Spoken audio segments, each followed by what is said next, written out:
And I think at this point, it's time we welcome Dr. Suggs.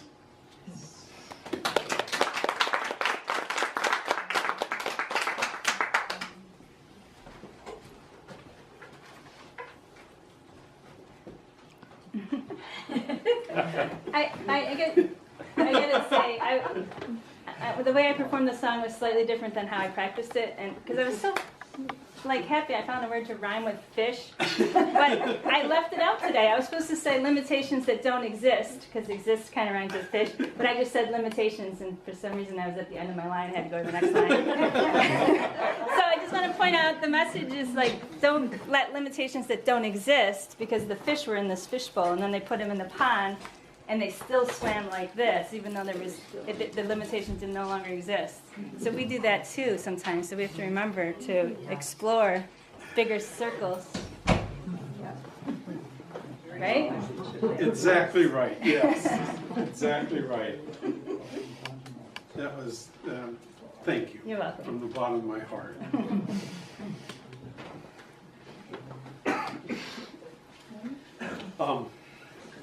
So yes, this is my final time preaching here. Let me take a moment to just talk about the rules on this with the United Church of Christ and First Congregational Church and so forth. And that is that the spirit of the law is that you need to not be a presence that interferes with a new minister, whether that person is an interim or the new permanent person. And so it's really nice for the outgoing minister to make him or herself scarce. And so that's what I'll be doing.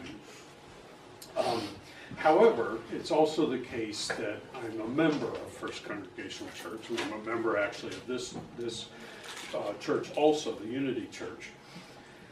And so what my hope is down the line, let me back up one thing, is that there are 5 retired clergy that worship at First Congregational Church, which as the pastor there, I can't tell you how wonderful that is. You know, I've got, and 2 of them in particular never say no to anything I ask. And so I got to be careful what I ask, because they never say no. And I want eventually to be the 6th retired one in the group and be there for the new person. However, you gotta let time elapse such that the new person becomes comfortable and the congregation realizes that this new person is their pastor. So how long that takes, I don't know. But that's the gist of it. Okay. One other thing to say first also, and that is that following this, oftentimes we have some Q&A,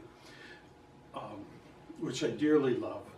And I'd like to, as long as you're comfortable, I'd like to extend that if you want to.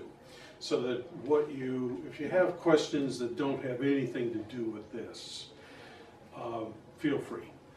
So we can have an extended time on that if you want. Okay. I'm going to talk about seeing.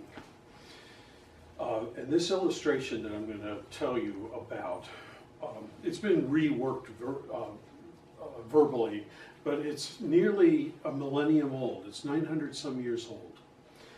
And the story goes this way, that there were 3 women who were looking at a sunset. They're standing on a beach and they're looking at a sunset. And the first woman saw the immense physical beauty and enjoyed the event immensely. She was the sensate type, who basically the majority, 80-some% of the world, like that, deals with what she can see and feel and touch and move. And this was enough reality for her. For she didn't have much interest in the larger ideas or in intuitions or the grand scheme of things. And so she saw with her first eye, and what she saw was beautiful, and it was good. Second woman also saw the sunset, and she enjoyed all the beauty that the first woman did, but like all lovers of coherent thought, she also enjoyed her power to try to make sense of the sunset and of the universe and explain what she was seeing. And so even though this was hundreds of years before Copernicus, she thought about the cyclical rotations of the stars, and particularly those wandering stars that came to be known as planets. Through imagination and intuition and reason, she saw with her second eye, which was better. And then the third woman also saw the sunset and knowing and enjoying all that the first and the second did, but her ability to progress from seeing to explaining to tasting, she also remained in awe of the sunset and the mystery of it and the coherence of it and the spaciousness of it as that light, from the violets all the way through the spectrum into the reds, bathes everything in those various lights as the sunset proceeds. And so she was in awe of that, and she felt the connection of herself to it that she was seeing and everything that that light bathed. And so she used her third eye, which was the full goal of seeing and knowing, and this was best. So that illustration of people looking at the sunset actually goes back to the 12th century, to a discussion between two monks, Hugh and Richard, at a monastery of St. Victor in Paris. It was Augustinian in character, the monastery was, and unfortunately it was destroyed during the French Revolution. But in the early medieval period, 12th century, these two monks, these two Christian philosophers, Hugh and Richard, they had names for these three ways of seeing. And these names ended up having a great influence on scholarship and theology, particularly in the West. And so Hugh of St. Victor and Richard of St. Victor wrote that humanity has three different sets of eyes. The first eye is the eye of flesh, the second is the eye of reason, and the third eye is the eye of true understanding, or contemplation. Contemplatio is what they called it. Or you can have three old men standing before a Christmas tree. And what do they see? And the first sees a tree of the evergreen variety. It's 12 feet tall, rather narrow. He notices ornaments, their colors and shapes and textures, and he's pleased. It's a nice, healthy tree.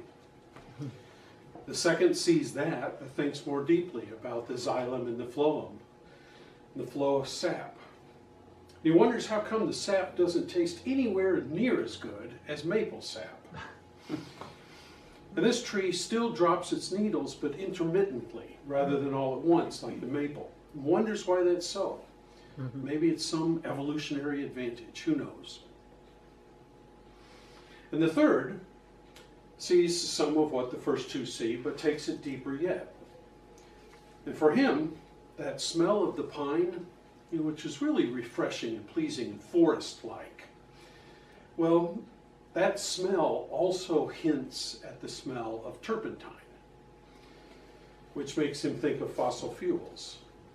And suddenly in his mind, he sees a thread all the way from this single tree to the gas in his tank.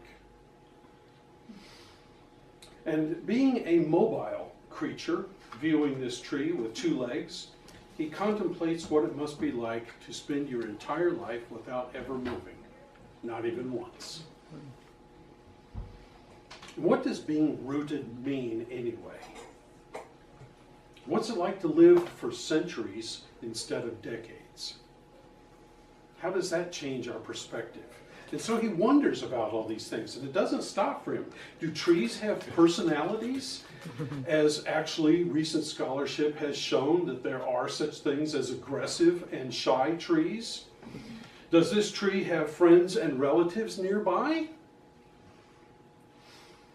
Is it upset about the scrub oak that moved into the neighborhood, lowering everybody's property values? And so he enjoys looking at the tree, but he actually walks away with it with more questions than answers. So a sunset and a Christmas tree. Let me give you one more example from the Bible. This one is sort of important to me, which is why I'm raising it up. It's generally believed, most people think, that the third chapter of the Gospel of John is the most beloved chapter in the Bible. And that John 3:16, for God so loved the world that he gave his only begotten Son, that whosoever believeth in him should not perish but have everlasting life. That verse, arguably, once again, everybody has their own opinion, but one of the most beloved verses in the entire Bible by most people. And so that's John 3:16. Can anybody tell me what's in John 3:14 and 15? Nobody could in my church either. Not a soul. Okay. Here's John 14 and 15. Chapter 3, 14, 15, the immediately preceding verses. Just as Moses lifted up the serpent in the wilderness, so must the Son of Man be lifted up, that whosoever believes in him may have eternal life. And then you get John 3:16. And so we got a story about a serpent being lifted up on a pole right prior to that favorite verse. Does that make any sense to you at all? Do you see like a normal connection between those two thoughts? No. Here's the story that serpent on a pole is referring to. It's right smack dab in the middle of the Exodus, book of Numbers. Just reading a few verses. The people spoke against God and against Moses. Why have you brought us up out of Egypt to die in the wilderness? For there's no food and no water, and we detest this miserable food. Then the Lord sent poisonous serpents among the people. This is our loving God, by the way. Sent poisonous serpents among the people, and they bit the people so that many Israelites died. The people came to Moses and said, we have sinned by speaking against the Lord and against you. Pray to the Lord to take away the serpents from us. So Moses prayed for the people, and the Lord said to Moses, make a poisonous serpent and set it on a pole, and everyone who's bitten shall look at it and live. So Moses made a serpent of bronze, put it on a pole, and whenever a serpent bit someone, that person would look at the serpent of bronze and live. I suggest to you that's one weird text. But it is a symbol of healing. So that serpent on a staff is the origin of the caduceus, which is the present symbol for the American Medical Association, doctors everywhere to this day. Except that the pole for the caduceus has wings on top, because that original pole with the serpent only was the staff for Hermes in the Greek culture and Mercury in the Roman culture. And Mercury had the wings. And so it came to ultimately have the wings on it as well. But now here's the deal. Here's the point. It was the theologian by the name of Origen, writing only about 1 century after that gospel was written, who wanted to interpret the John 3 passage as healing. Not as salvation going to heaven, not as salvation avoiding hell, not as anything of ultimate eternal kind of consequence in the heavens, but of healing. Not just healing from snake bite, not just healing for the body, not just healing for the mind, but the healing for the soul as well. A universal wholeness type of healing. he said that Jesus was raised up just like the staff was in ancient times for the healing of the whole of who we are, body, mind, and soul. And so Origen, the theologian, was looking at the scriptures in the same way that the third woman was looking at the sunset and the third man was looking at the Christmas tree. Now, a while back, I made a bit of a joke, but it was actually a disparaging, negative comment about scrub oaks. The kind of comment that hurts feelings and damages friendships. And so I would like to apologize to scrub oaks and make it up to them. I'd like to read a short paragraph from the Journal of Henry David Thoreau. This is in the wintertime, December 17th of 1856. I'm walking through the shrub oaks. These leaves still have a kind of life in them. They're exceedingly beautiful in their withered state. If they hang on, it's like the perseverance of the saints. Their colors are as wholesome, their forms as perfect as ever. Now that the crowd and the bustle of summer is past, I have leisure to admire them. Their figures never weary my eye. What pleasing and harmonious colors within and without, above and below. The smooth, delicately brown-tanned upper surface, acorn color. The very pale, some silvery or ashy, ribbed underneath. How poetically, how like saints or innocent and beneficent beings they give up the ghost. How spiritual. Though they have lost their sap, they have not given up the ghost. Rarely touched by worm or insect, they are as fair as ever. And then right below, he draws some pictures of those fallen oak leaves.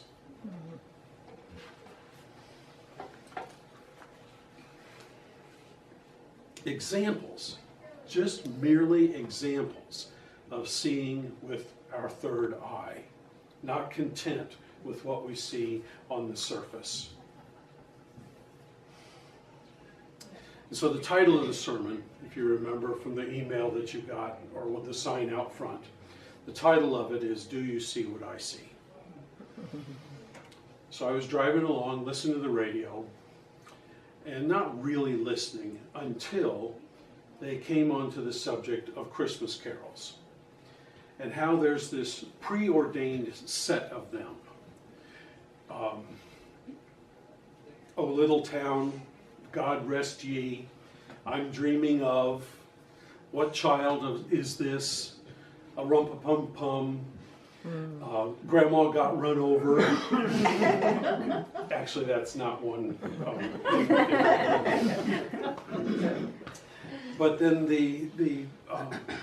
what the radio was saying was, Do You See What I See? Is the last one to make it into that set of beloved Christmas carols that's ultra hard to get into. Said the night wind to the little lamb, Do you see what I see? A star, dancing in the night. Said the little lamb to the shepherd boy, Do you hear what I hear? Said the shepherd boy to the mighty king, Do you know what I know? Said the mighty king to the people everywhere, Listen to what I say, Pray for peace, people everywhere. It was written by a married couple, a husband and wife singer-songwriter team, Noel Regney and Gloria Shaney. But here's what happened, is that Gloria was walking in Manhattan and saw a group of mothers pushing strollers. except that it was October of 1962, right in the middle of the Cuban Missile Crisis. And so this is the lesson of origin, the lesson of the scriptures, the lesson of Hugh and Richard, the lesson of Thoreau. When Gloria saw mothers with babies, what did she see? Just mothers with strollers? Or did she think how charming and how horrible it would be if they all died in a nuclear blast? And I suggest to you that she saw deeply and saw life in the context of both fear and threat. And her mind then moved very logically from babies to the baby in the manger, the Prince of Peace. And from there, how do we get our world leaders to encourage the people to pray, to work for peace, people everywhere?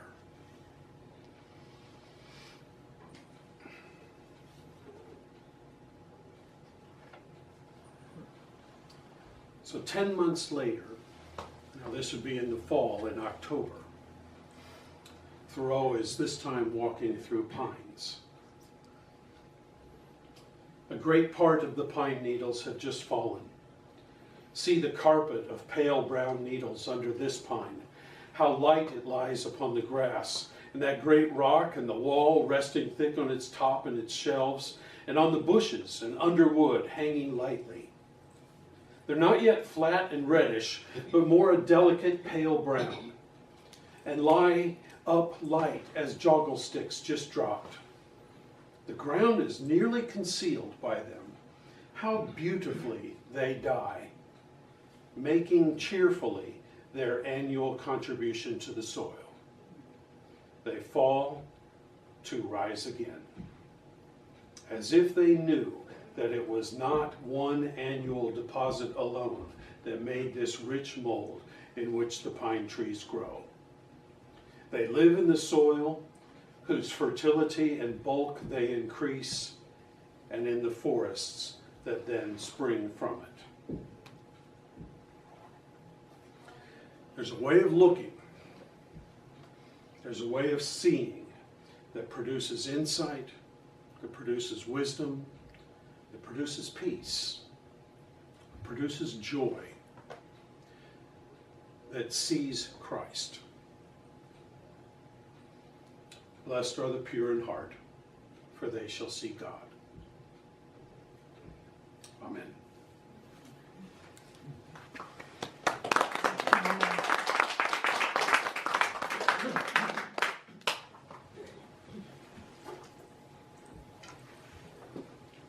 Any thoughts to share? You use the term third eye in your talk, Yes. that third way of seeing. And we, many of us know also of the other meaning of the third eye, which is associated with the physical part of our body, which is the pineal gland in the center of this brain. And so I've tried to figure that out through lots of readings and so forth. It's associated with intuition and that sort of thing.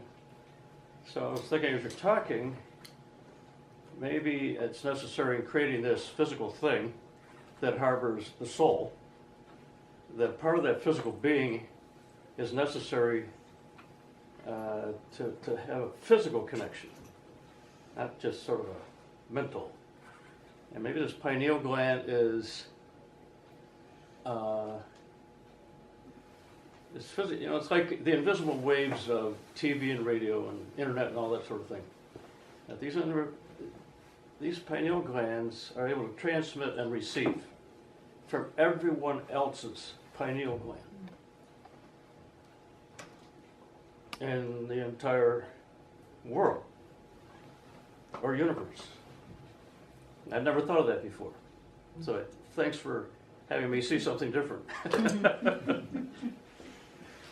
pretty interesting. And as well, they say so does the heart. That the heart, the EM nature of the heart picks up on others as well. Yeah. Who knows? Mhm.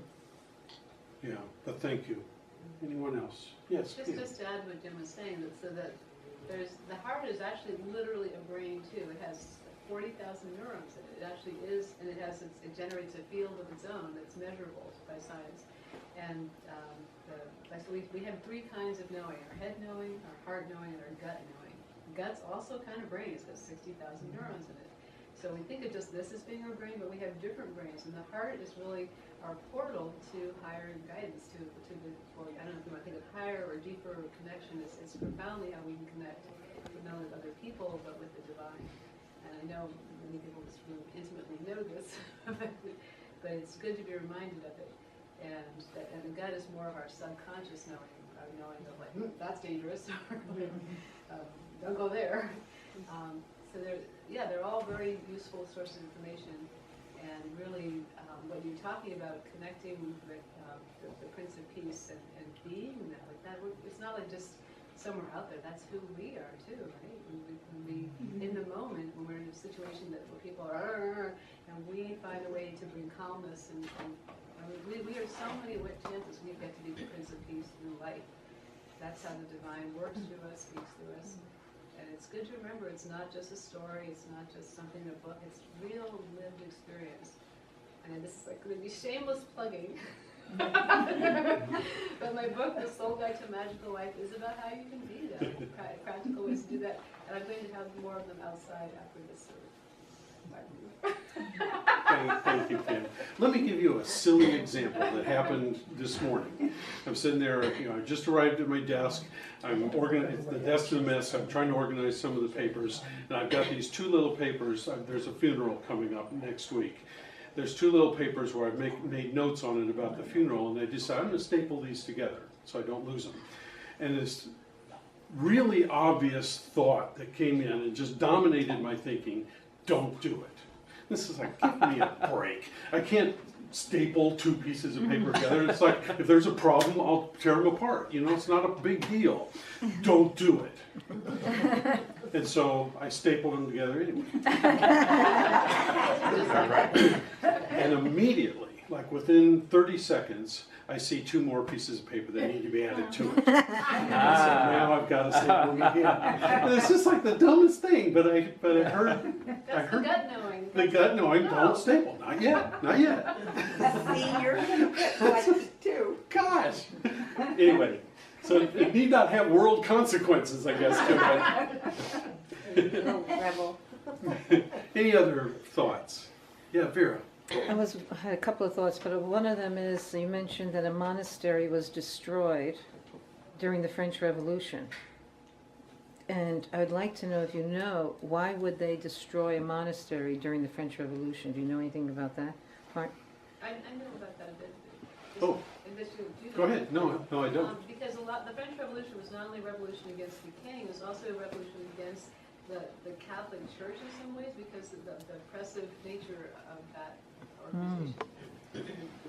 So And the linkage between the two. exactly. Yeah. Yeah, makes sense. Then the other thing I was wondering about is so how would we call the three eyes? One is the physical eye, So flesh or physical, Flesh. reason, reason. and then What's the second one? reason. Reason. And then the third, More like contemplation, deeper knowing. deeper knowing. Yeah. So I would go for, let's say, the deeper knowing, the spirit eye. If there's a spirit eye, an awareness, and that eye can do all things, can connect with everything, can make things happen, as opposed to the physical eye or reason, to go to the spirit eye and make things happen that we can envision or create. Like you were saying about peace on earth. People keep dreaming about that for hundreds and thousands of years. And maybe at some point with our spirit connection and who we are as spirit, we can create it on that level, and then it manifests in this dimension. Yeah. Sure. Well, I never heard a question in there. Oh, it's a comment. Okay. Can we do it? When can we do it? Yeah, absolutely. Yeah, what do we wait for? Jerry? How do you pronounce that, pineal gland? Pineal Pineal gland. gland, called powers. And he mentions that it splits into two. One is into the nervous system or the feelings, or thoughts, and the other is into the feelings. And, you know, a couple weeks ago when I talked about the body of the soul that's described in the Garden of Eden, the circulatory system combines all that. It goes through the pineal gland, or pineal gland, whatever it is, and circulates through the whole body. And, you know, you can take, with your third eye, the vision of Christ, and have that circulate through your whole body. It feeds into the solar plexus, and it also feeds into all the thought processes in the brain and everything else. And so, you know, I can't really describe it too well, but Charles Fillmore covered it pretty well in the 12 powers. For me, the more fundamental lesson that I try to grasp as a person with aches and pains and who gets hungry and so forth, is that there's not a distinction, there's a melding of the body, the physical body, into what we call the mind and into what we call the soul. And so there's not a clear distinction between those three. We talk that way like there is, but it's not really the truth. The truth is one blends into the other, that, you know, even the physicality of all of our bodies is actually nothing more than condensed field, which we talked about before.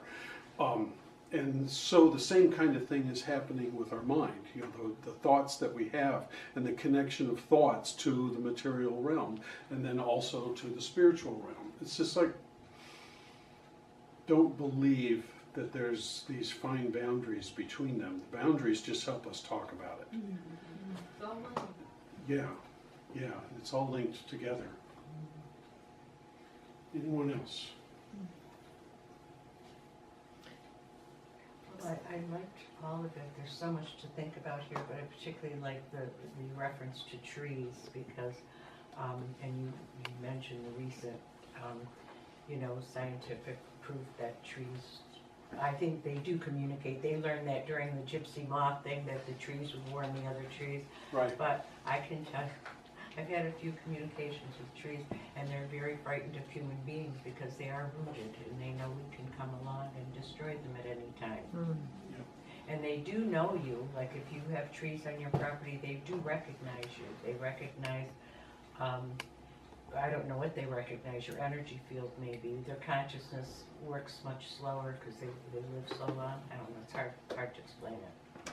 But that's another, way of seeing when you start thinking about things like this and you open up to them, you have more experiences of this nature. So Yeah. Anybody read the Anastasia books? Okay, one of the stories in there is in your garden, your vegetable garden, always be sure when you walk through it to walk barefoot. Because she was teaching in one of her books that the chemicals that are in the sweat on your foot are perceived by the vegetables such that they then give you what you need. I can't prove that, and it sounds outlandish actually to me a little bit, but there's many other things that I used to think were outlandish that I found out to be true. I never knew trees had personalities, for example. Or that they communicate to each other so intimately, and oftentimes completely hidden from us because they do it through the roots. yes. Has anyone read about Finhorn in Scotland? Yes.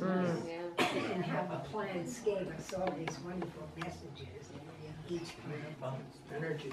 And there was that man who's the friend of the trees, some Sir Trevelyan or whatever in England, and the trees was the friend of the trees. He could read it. Yeah, that was interesting. I suggest you read the book, The Secret Life of Trees. Yes, There's a secret couple life of books trees. out there, and you'll be convinced, not only the trees talk to each other, but you can talk to the trees. Yes. And they contain the history of the world. I'll tell you anything you want to know, according to the books. I highly recommend the book also. And it has a second book about animals. Yeah, so I just wanted to Wollander, he's a forester in the Black Forest of Germany. I just wanted to say too, since we're all one, and we all want peace and love, why can't we create it still worldwide? The premise is wrong. We don't all want it. Right. But we're one, so we must want it. If we talk about it, there's only one desire. We're one, but we're separate. We think we're separate. We think So- we're separate, so we don't. Next Sunday, Jerry's going to talk about that.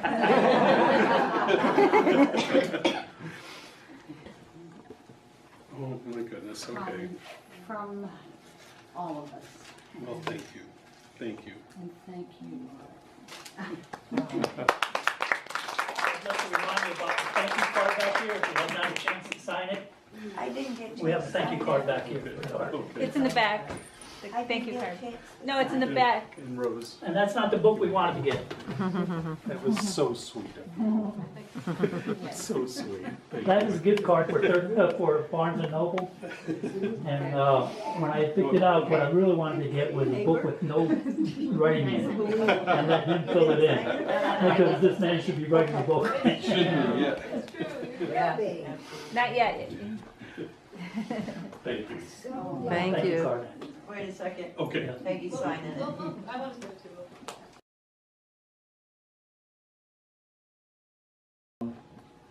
I'd like to thank all of you for coming here and hope that you realize what you pick up here goes out and ripples out into the universe, into our world today. And I'm amazed sometimes when I run into people that have been active years ago and they come back with the things that they're doing and the things that they're saying, the messages, the approach to life that they have, that they was picked up here and sort of amplified here in what they heard and what they shared. And so the group, through the years, this is a typical size group. It gets big a little bit, and then it gets smaller. And people come and they pick up, and then they go, depending upon what's appropriate. But realize the importance of what you do and how you share it out into the community. The daily word for this day, as we approach the hectic part of the Christmas season, is inner peace, is the title of it. With mind and heart centered, I am at peace. A turning wheel has obvious movement at the outer edge, while the center appears to remain still. The same is true for life. Despite what happens in the outer realm, remain steadfast when you stay centered on the Spirit of God that's within. Begin with a shift of your feelings and attitude. Focus your attention on God life within. Move into a deeper understanding of the divine and find your peace within. Know what it feels like to be uplifted and radiant, buoyant and expanded.